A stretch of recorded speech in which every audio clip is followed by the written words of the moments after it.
That's right, I'm making another video about Monster Hunter. This is Earth Radio. And now here's human music.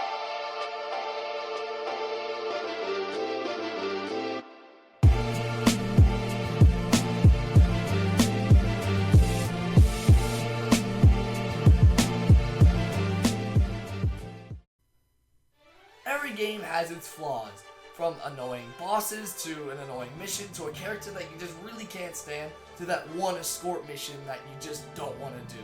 In the case of Monster Hunter, however, this can range from a boring quest to an extremely horrible boss fight. Now, since I've already made a list talking about my favorite monsters from the Monster Hunter series, I thought it would only be appropriate to make a list on my least favorite monsters from the Monster Hunter series. Now, the only rules for this video is that I'm not going to be including elder dragons, deviant monsters, or subspecies. Those monsters will be getting a video of their own in the future. Also, I just thought I should say, get this out of the way, there are going to be some fan favorite monsters on this list, but I will give my reasons to why I don't like them, and remember, it is just my opinion. So now that we've gotten that out of the way, let's start hunting!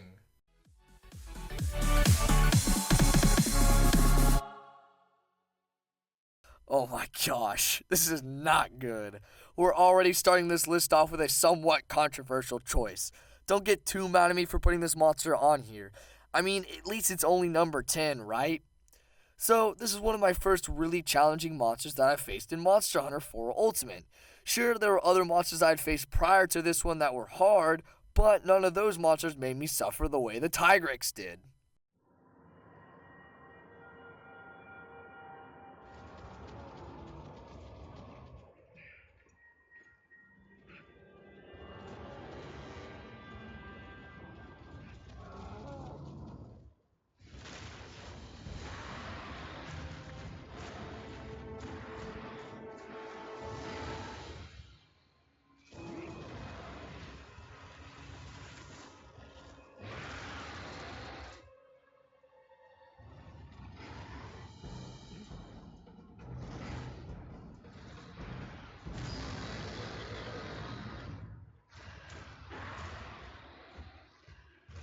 Okay, let me explain why I put this monster on the list. Please, don't be too mad. First of all, I think that the Tigrex has a pretty unique fighting style, but just because it has a really unique fighting style doesn't mean that I have to like it. I mean, why would I like a monster that has one of the most annoying hitboxes in the game? The reason why the Tigrex's hitbox is so annoying is because of its huge and awkward size, not to mention that it's faster than it should be, so when you're getting charged by this huge monster, you try to dodge it. But since it's so big and it can move pretty fast, it is pretty hard to avoid getting hit. Also, let's not forget how annoying its long range attacks are. One attack that I hate in particular is its very damaging spin attack. And to top it all off, it has a roar that can hurt you. So that means if you're in front of the Tigrex and you're kind of close to it, or you're right up next to it and it roars, you will get damaged and blown backwards. I know this might sound like I don't like the Tigrex and I think it's super cheap, but I actually really like its appearance, and as I've said before, it does have a pretty unique fighting style. And this monster's not nearly as cheap as some of the other monsters that appear on this list. Plus, I don't dread fighting this monster, I just find it to be more of an annoyance, which is why it's only number 10.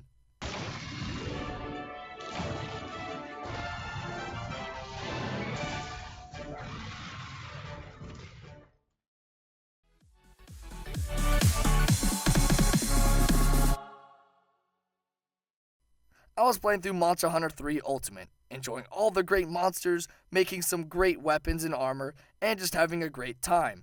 But one thing I'll never forget is the disappointment I had when I fought a certain underwater monster. This was one of the first monsters that you fight underwater, so I was pretty excited to fight it. But as soon as the fight actually started, I was quickly disappointed. Now, I actually really like the underwater mechanic from Monster Hunter 3 Ultimate, so this boss didn't ruin it for me, it just made me think I was going to hate it. No biggie, right? The monster that causes disappointment was the Royal LUDROTH.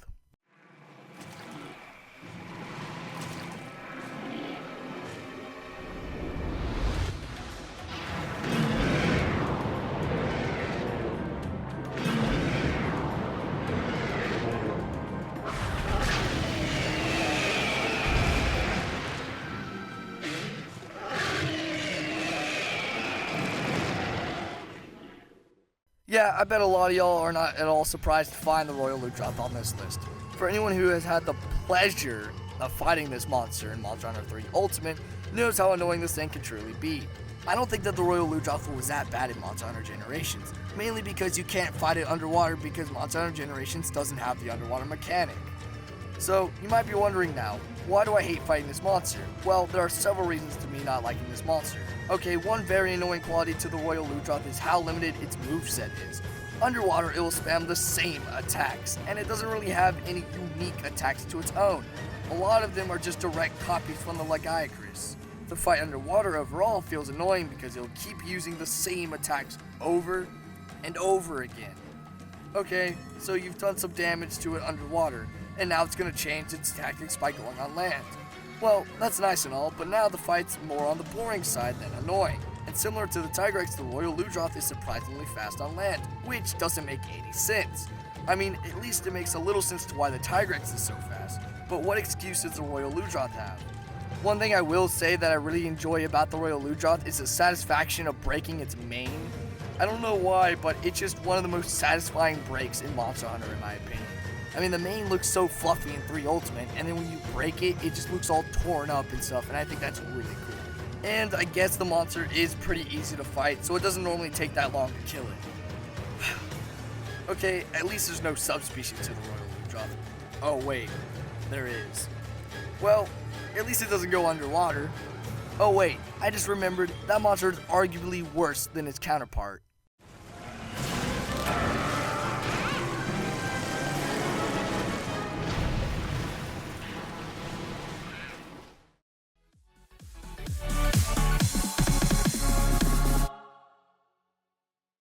I have to say that I think everyone will agree with me for putting this monster on the list.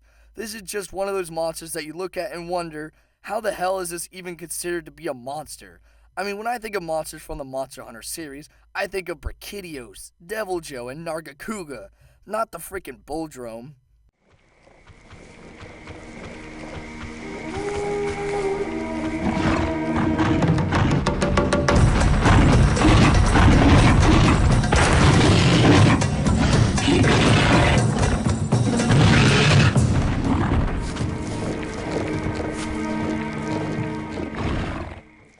Where do I even start with this thing? Well, this is one of the easiest monsters in Monster Hunter. The only thing that the BULLDROME really does is run super fast and charge you. That's it. When I was first making this list, I was going to put Gendrome, Velocidrone, and Iodrone on this list, but at least those actually look like monsters and are somewhat enjoyable to fight. This thing is just annoying to fight as well as boring. Even when you first fight this thing, it is a joke. Oh, and you can't forget to talk about its children, the Bullfangos. Those, in my opinion, are the most douchey and trolliest enemies present in the Monster Hunter series. So I don't just hate this monster, but I also hate its children. I mean, most of the time I'm focusing my attention on the monster I'm fighting, not a freaking Bullfango that has no right to even be a part of the fight. I believe that the BULLDROME and the Bullfango have no reason to be in Monster Hunter. The BULLDROME just looks like a normal boar. There's nothing special about this monster. Its only purpose in Monster Hunter is to be annoying and to try to hit you while you're fighting other monsters that you actually care about.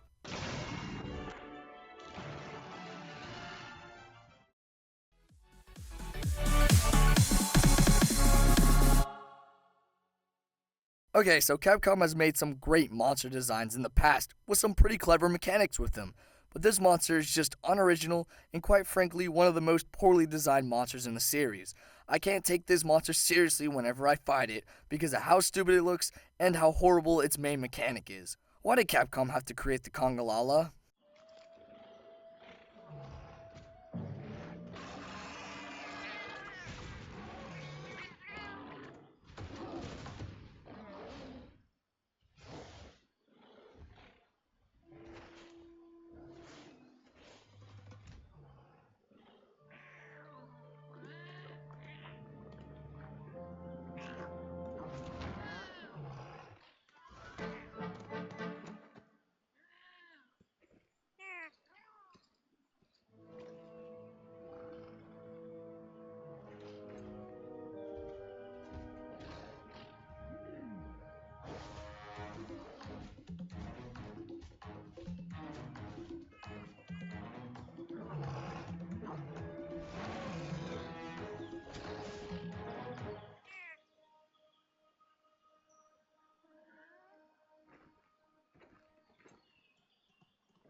This is the point in the list where I actually start to hate the monsters that I'm talking about.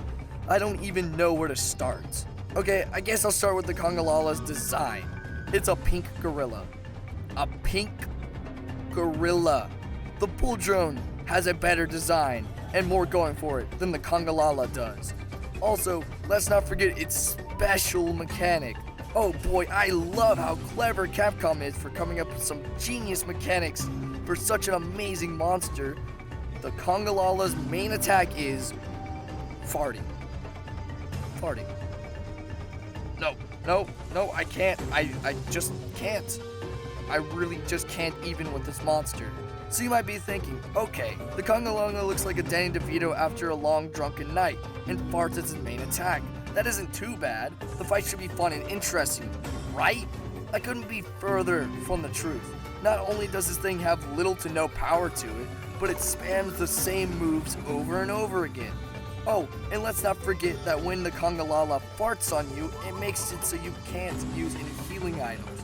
So you better make sure you bring a crap load of deodorants, pun intended by the way. The only good thing about the Congalala is that it's pretty easy to fight and kill, so you won't have to deal with it for too long. Oh, and another little bonus to the Congalala is that it has one of the worst subspecies I've ever seen in Monster Hunter. I know that subspecies don't have an effect on the placement of monsters on this list, but I just thought I should mention that.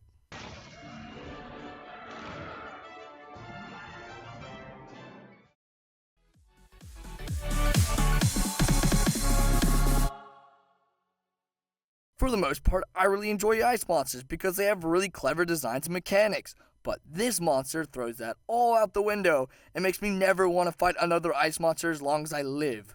Now this monster is one of those monsters that is annoying to fight when you're starting the game, but then becomes easier to fight as you get better. I still hate the BLANCONGA with a fiery passion.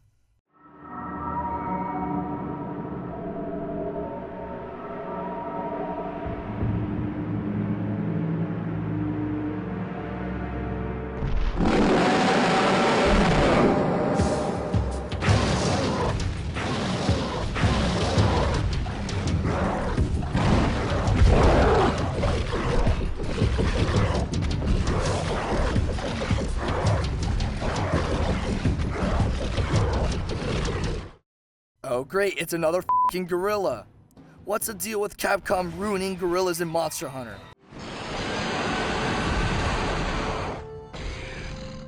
Okay, not all gorillas are horrible. Just most of them are. Anyway, I hate the BLANCONGA because it's pretty much a cheap rip of the Rajang, and it doesn't look nearly as cool as the Rajang does. And it's also one of the fastest things that I've ever fought in Monster Hunter.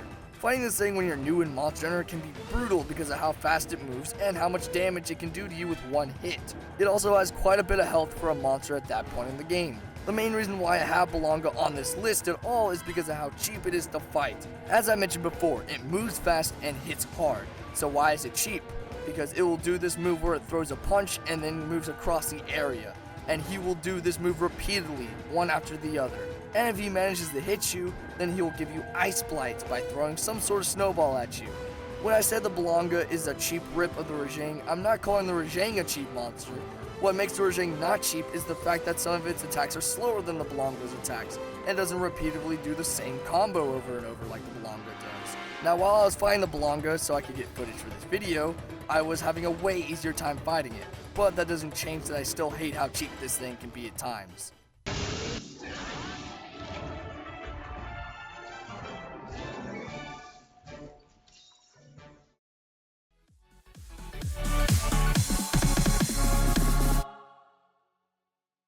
Oh great, it's another water monster.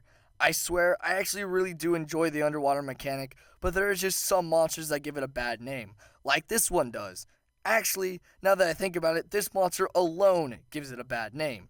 Now, this monster is a lot of people's worst nightmare, and you might be surprised with where it's at on my list. Yeah, I really hate it and it's a pain to fight, but I don't think it's nearly as bad as some of the other monsters that are on this list. And plus, you don't have to fight it that much. The monster I'm talking about is the Plesioth.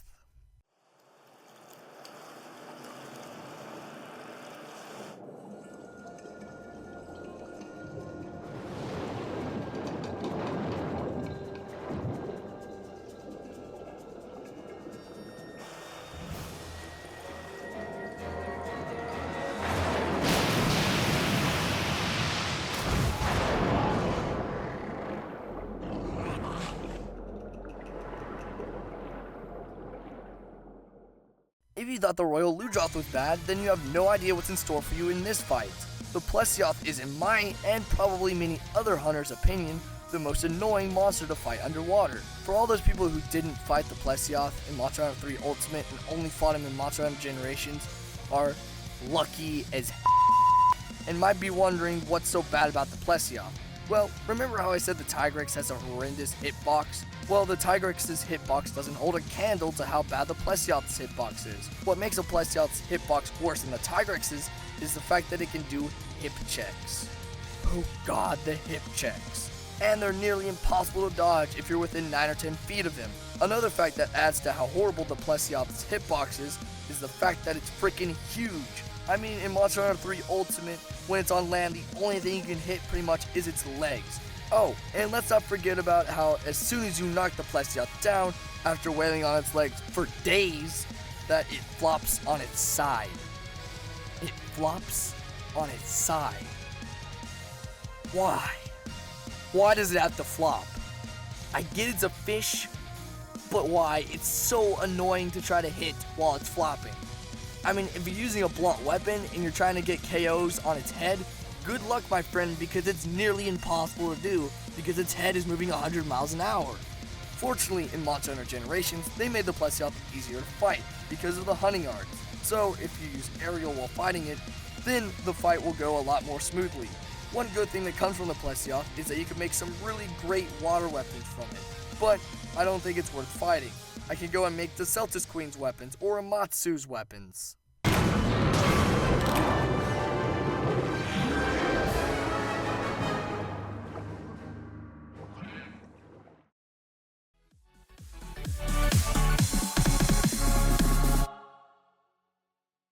Before I get into my number 4 choice, let me just say a few things. Yes, this is my most controversial monster on this list. I understand why people love this monster. It has an amazing design, and it's pretty challenging to fight. But just because a lot of other people like it doesn't mean that I have to. So now that I've gotten that out of the way, I'm going to tell you what the monster is. Please remember this is my opinion, and I will explain my reasoning for not liking this monster. This monster is the one and the only Zinogre.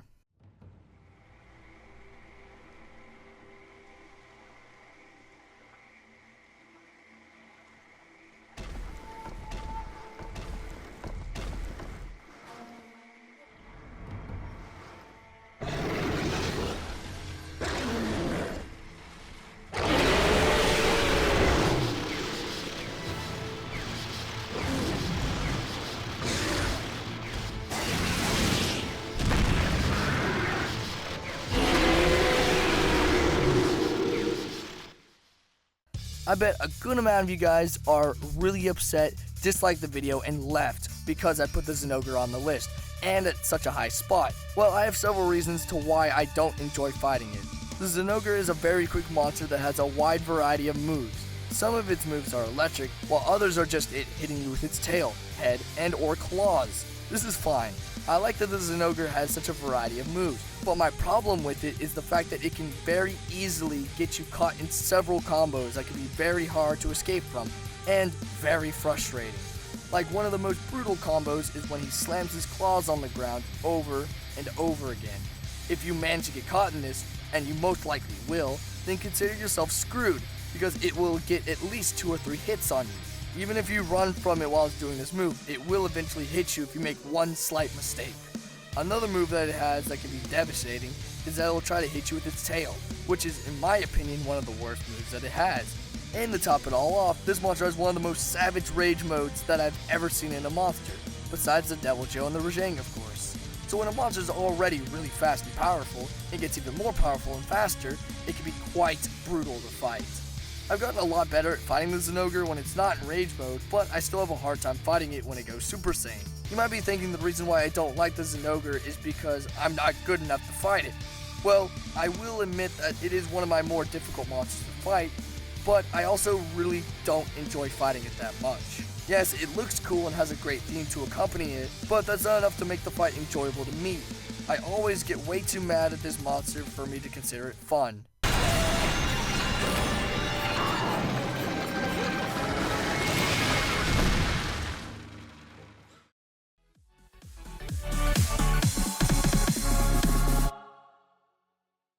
So I couldn't decide on which monster to put on this list because they're both horrible.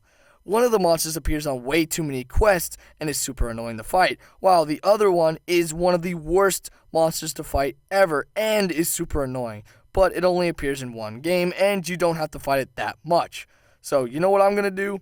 I'm going to put both of them as my number 3 spot. This is my list after all, so I can do whatever I want.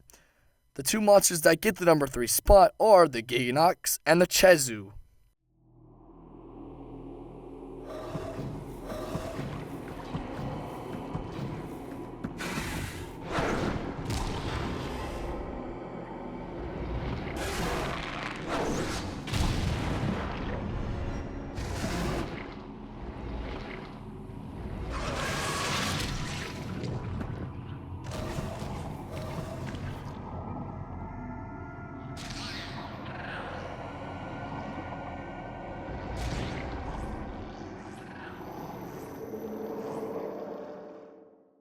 These 2 monsters seem to be the fan favorite after all. Both of these monsters look like pasty white ball sacks and are some of the most disgusting monsters in the series. I will admit that I think it's pretty cool that these monsters have this horror element behind them, but it's definitely not enough to make these monsters actually enjoyable to fight. The GIGGINOX is a poisonous monster that has an endless amount of poison attacks, ranging from close range to far range, and has a walk that hurts you if it hits you. While the KHEZU is an electric monster that has a lot of the same attacks, but these attacks are super annoying because they can cause paralysis. The GIGGINOX annoys me because it drains me of my antidotes and is way too quick, while the KHEZU makes me more paralyzed than Joe Swanson's legs. And one thing that annoys me in particular about both the KHEZU and the GIGGINOX is how they both can walk on the wall and ceiling with ease. I think that the KHEZU does this worse because one of its main attacks is that it sticks to the ceiling and tries to eat you. The GIGGINOX does go on the wall and ceiling, but it doesn't live on the ceiling like the KHEZU does. I also hate how both of these monsters sleep on the wall and or ceiling. I mean, why would Capcom do this to me? The only way you can get the GIGGINOX off the wall is to have a bow weapon or to have a bounce bomb. And the only way to get the KHEZU off the ceiling is to hit it with a bounce bomb or to climb the wall. Of course, this depends on what area you're in. So if there's not a wall near you and you don't have bounce bombs, well, screw you, because now you have to wait at least 5 or 10 minutes for it to wake up. Okay, I think that I've talked about these monsters for about as long as I can handle without going insane.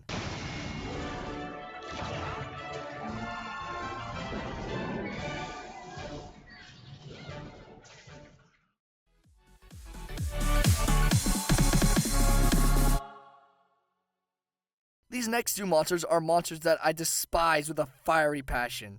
These are the monsters that make me rage quit and never want to play Monster Hunter again. I didn't even want to film me fighting these monsters because that would require me to look at them. After thinking for a long time about which monster was more horrible, I decided that the MALFESTIO doesn't hold a candle to how horrible the number 1 choice is for me.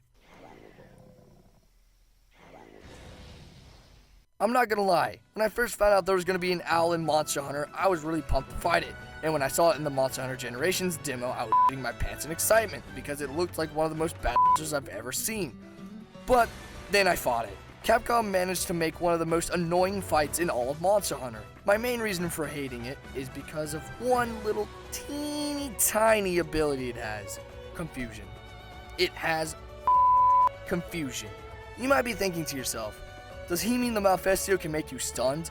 Every monster can do that, you f***ing idiot. No, I mean that makes you play the game backwards. That is right, when you get hit by the MALFESTIO's confusion powder, and trust me, you will get hit by it, you'll have to play the game with reverse controls. I will admit that it is a really creative mechanic, but its charm goes away very quickly because you'll get hit by it over and over and over and over and over and over again. I mean, it's pretty much the only attack that the MALFESTIO will use on you. Thankfully, as of the date of this video, this is the only monster that has the ability to do this. I mean, there are so many reasons why I think this is one of the worst things in Monster Hunter. Oh, and there's still quite a bit of things I hate about the MALFESTIO. It also has a beam that if it hits you will cause you to go to sleep. It will do this usually after someone gets hit by its confusion powder. The beam is fairly easy to avoid, but it is still annoying that it can do this to you because the fight is already annoying enough with confusion present. Here's a little tip in case you do get hit by the sleep beam. If you're about to fall asleep, go to a cliff, and if you sleep by a cliff, you'll wake up instantly because it glitches the game out. You're welcome. Another reason why I hate the MALFESTIO so much is because I did a mission where I had to fight a hyper version of it, so that I could get some event armor or something. I can't even remember. That was one of the worst fights that I've ever endured in Monster Hunter. It took me almost 40 minutes to do because I didn't bring enough null berries and potions to last the fight. Although I have a lot of problems with MALFESTIO, I will say that it's one of the most elegant monsters from the series besides Mizutsune. Okay, I did it. I got through the MALFESTIO. I got through the hardest part of this video. Oh wait. What? That's only number 2? Oh god, I have to do the number 1 choice. I'm just gonna go lie down a little bit before I get into that one.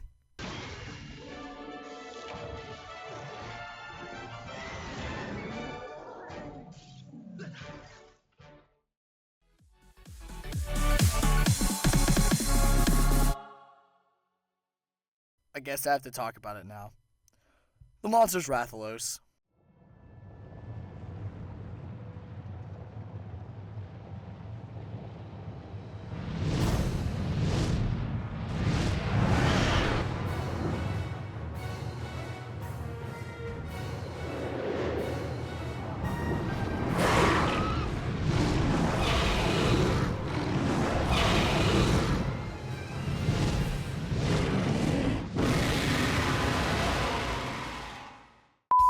You know what? I had a long day. I've already had to talk about 9 monsters I really hate. I don't want to talk about this annoying. Wow, this video took a really long time to make. Okay, I know I have to talk about it. I just really don't want to. But I will because I have to make sure that everyone knows my hatred for Rathalos. The only thing that I like about the Rathalos, and I do mean the only thing, is the fact that it has some great armor and weapons. Oh, and don't worry, I'm going to talk about the armor and weapons in more detail later. Trust me. Now that we've gotten the only thing that I like about the Rathalos out of the way, now it's time for the huge list of things that I hate about it. Well, let's begin with the fact that it is, in my opinion, the cheapest monster in all of Monster Hunter. What, you don't believe me? Oh, let me explain. The Rathalos has a wide range of attacks ranging from fire to poison, and it will spam the ever-living out of all of these attacks. Wait, hold on one second. I actually have an interesting idea. Just for fun, I'm going to do a mini top 5 of the most annoying attacks that the Rathalos has. Number 5. While the Rathalos is in the air, it will do this attack that will try to make players clear out of the way, but this can be hard to do if you're in the middle of hitting it with combos. This move is not too bad, but I thought I should mention it because it's kind of hard to tell when it's going to do it. Number 4. The Rathalos likes to be in the air, so a lot of its attacks are done in the air like the standard fireball attack. But as soon as it's done being in the air, it'll hit you with its claws. Oh boy, the claws it has on it. Okay, so every time you get hit by its claws, it will give you poison. So, whenever it's done being in the air and around, it'll fly towards you and poison you. Which is fine and all, you know, it's whatever. Just bring an antidote and drink it. It's fine, it's whatever, it's cool. This can be very annoying because you could be hitting it while it's flying and then get attacked by its claws as it wants to go back to the ground. Number 3. In the earlier games, Monster Hunter 3 Ultimate to be specific, the Rathalos would fly around in the sky and shoot you with fireballs and charge you. You couldn't hit it at all unless you were using bows, so I would just have to dodge all of its attacks and wait for it to get back into my range. This is so annoying because it's completely unfair for Blade Masters. You can't hit it at all when it's this high in the air, and it would stay up there for way too long. I believe what Capcom was trying to do with the Rathalos here was that it was trying to give the player this intensity, because you couldn't hit it but it could hit you and you had to run around the map and dodge its attacks. This is just annoying, not creative, and not intense, and it lasts for way too long. When the White Fatalis does this, it's terrifying and it's done right, but it doesn't last forever because it comes back to the ground as soon as the attack is done. It doesn't fly around for another 5 or 10 minutes. Number 2. One thing that really bothers me about the Rathalos, and I think that this is by far one of the cheapest moves in Monster Hunter that I've ever seen. I mean, ever. When the Rathalos roars, it will back away from you and shoot you with a fireball. This attack is nearly impossible to dodge unless you have high-grade earplugs, which you most likely will not have in low rank. So if you want to attack it in the front, good luck with that, because if it roars, good luck getting out of the way of that, because I never have been able to. I've tried to figure out a way to do it, but it's not possible. So I was just like, you know what, I'm going to get high-grade earplugs just so I don't have to deal with the Rathalos' roar attack. I hate it. I hate it so much. Oh god, that's only number 2. It's only number 2. Number 1. Once you fight the Rathalos in high and G rank, it will pick up a new move, which is by far the cheapest move in all of Monster Hunter, in my opinion. You might be thinking, wow, that's pretty cool, it gets a new move. But no, this is the cheapest move in all of Monster Hunter. I mean it, it's literally the cheapest move of all time. So when the Rathalos is flying high above the sky and trying to shoot you with fireballs and stuff, it can do homing claws. So you might be thinking, okay, that's not too bad, it's just a claw attack. But remember when I said its claws were poisonous? Well, now it can home onto you and hit you with its claws. You might be thinking, so what, it has a homing attack. Well, this homing attack is nearly impossible to dodge, because as soon as it's in the air and it decides it wants to do this, it's tracked onto you, and there's pretty much no way of dodging it. And there's not really a huge sign for when it's going to do it, because it's so high up in the sky. It will just do a quick thing, go down, hit you with the homing claws, you get poisoned, waste an antidote, and then get hit by a fire attack or something, or get hit by a roar or something. I hate the Rathalos, I hate it so much. Okay, so you might be thinking, there's not much more I can say about the Rathalos. Oh, but there is so much more I could say about it. So much. Remember how I said that the only good thing about the Rathalos is that it has really good armor and weapons? Well, you can't just get all that amazing stuff for free, you have to fight it over and over. I mean, this is normal with all armor and weapons and all monsters in the game. You might be wondering, what makes the Rathalos one of the worst offenders of this? Well, if you saw my top 10 favorite Monster Hunter monsters, I mentioned that I had a hard time making the Tigrex' armor set because I couldn't get a plate. Well, during multiple playthroughs of different Monster Hunter games, I wanted to make Rathalos' armor set because it has razor sharp and it looks pretty cool. So I would fight it a few times and then get everything I needed to make the set, except for one thing. The Rathalos plate. The Rathalos plate is the bane of my existence. For those who don't know, a plate is a rare drop for a monster. To be specific, it is a 3% drop if you kill it, and a 2% drop if you capture it in low rank. And in high and G rank, it is a 6% drop if you kill it, and a 5% drop if you capture it. I had to fight the Rathalos 27 times in Monster Hunter 3 Ultimate just to get one plate. Thank goodness that the Shogun Centaur's armor has razor sharp and that it's in Monster Hunter Generations, so I don't have to grind Rathalos. Hopefully the Shogun Centaur will return in future games, so I never have to grind Rathalos again. Oh, and another thing about the Rathalos is the fact that it has 2 subspecies and a deviant form, so you can't avoid fighting it. It will appear throughout all of low, high, and G rank. And you can't forget those lovely missions where you have to fight the Rathalos and the Rathian at the same time. I love those missions. Oh my gosh, don't even get me started with the Rathian. I was going to put the Rathian and Rathalos together for the number 1 spot, but I didn't want to make this section of the video 30 minutes long. I guess the Rathian is my dishonorable mention for this video. Okay, I'm done. I'm done talking about the Rathalos. There is more I could say about it, but I don't want to keep going in detail with the Rathalos. I think you guys get the point that I don't like it. I'm just going to go on a walk for a little bit and think about how I wrote 1.5 pages on reasons why I hate the Rathalos for a video.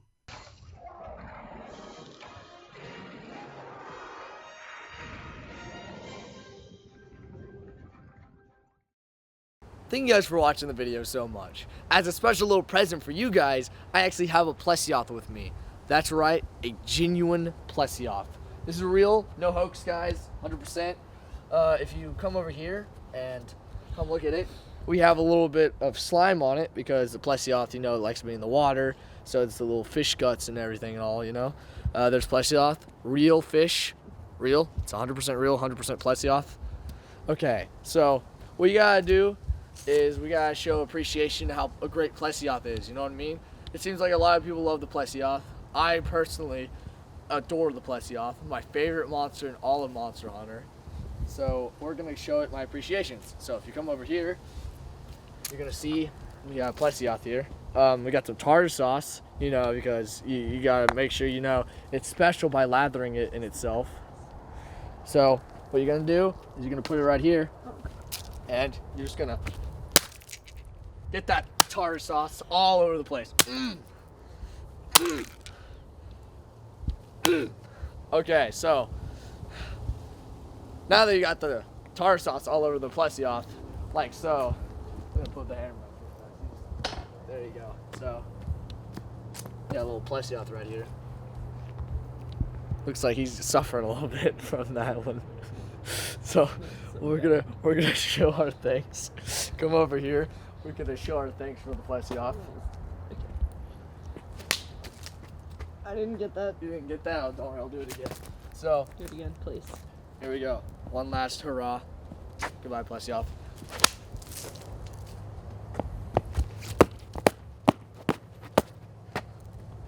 Happy Top 10 Mania. Hope you guys enjoyed whatever the hell this was.